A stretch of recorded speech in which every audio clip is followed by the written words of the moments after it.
Telur yang mengata lepang tak pandai duduk.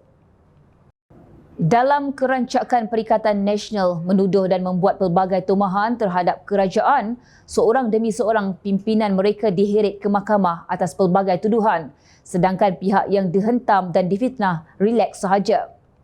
Rasuah, sakau duit rakyat dan menyamun ketika mentadbir negara melalui tebuk atap baru-baru ini rupa-rupanya terkantoi. Ahli Majlis Pimpinan Tertinggi MPT Bersatu, Datuk Wan Saiful Wan Jan, tiba di lobi kompleks mahkamah siang tadi dan berdepan pertuduhan pengubahan wang haram berjumlah kira-kira 6 juta ringgit. Ahli Parlimen Tasik Gelugur itu yang menghadapi pertuduhan untuk kali kedua tahun ini hadir dengan memakai sut hitam dan kemeja putih sebelum memasuki lobi mahkamah jam 8.20 pagi tadi.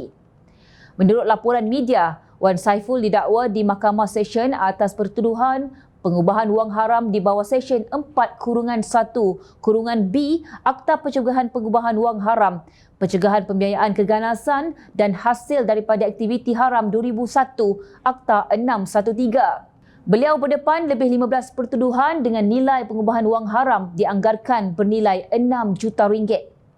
Ahli Parlimen terbabit dipanggil ke Ibu Pejabat Suruhanjaya Pencegahan Rasuah Malaysia SPRM Putrajaya semalam untuk diambil keterangan sebelum didakwa hari ini.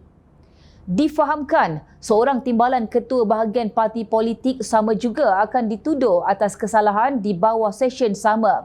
Pada 21 Februari lalu, Wan Saiful mengaku tidak bersalah atas dua tuduhan termasuk menerima rasuah 6.9 juta ringgit berhubung projek Jana Wibawa.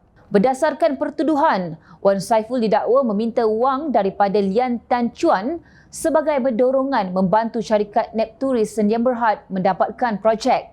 Ini termasuk projek Central Spine Road Sertik ke Persimpangan Lebuhraya Pantai Timur daripada Kerajaan Malaysia secara prakelayakan bernilai sebanyak 232 juta ringgit di Royal Lake Club, Taman Tasik Perdana April tahun lalu. Beliau juga didakwa menerima suapan 6.9 juta ringgit menerusi akaun CIMB Bank Berhad milik syarikatnya iaitu WSA Advisory Group Sdn Bhd daripada akaun Maybank Islamic Berhad milik syarikat Nepturis Sdn Bhd. Ia sebagai upah membantu syarikat terbabit mendapatkan surat setuju terima projek sama di CIMB Bank Berhad, Cawangan Bukit Tungku di sini antara 8 Julai hingga 30 September 2022. Sementara itu, menurut SPRM, pihaknya belum memanggil bekas Menteri Pendidikan Datuk Dr. Muhammad Razif Jidin berkait siasatan kes rasuah projek pencetakan buku JCAF untuk prasekolah bernilai kira-kira 80 juta ringgit.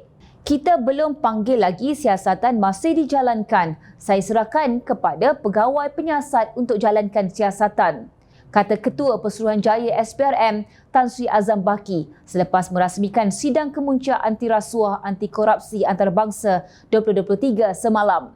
Pada 23 September lalu, media melaporkan SPRM menahan dua individu, masing-masing lelaki berusia 20-an yang juga bekas setiausaha politik kepada bekas menteri itu dan pemilik syarikat berusaha lewat 50-an bagi membantu siasatan.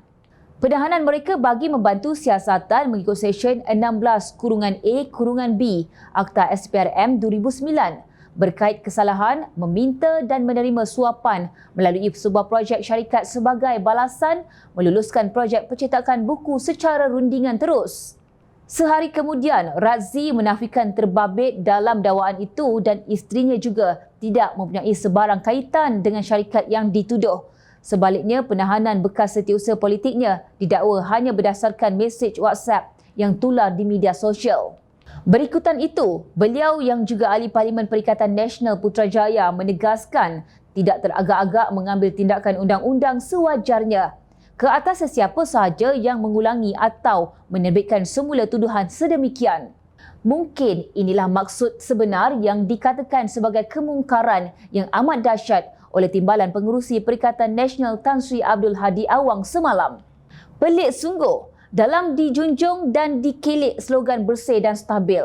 Dalam Hadi menghina PMX sebagai bekas banduan, rupa-rupanya anak buah sendiri yang sedang mencalik tahi keserban beliau. Tepuk air di dulang kini terpecik ke muka sendiri, ibarat telur yang mengata lepang tak pandai duduk. Ingat, rakyat sentiasa memerhati.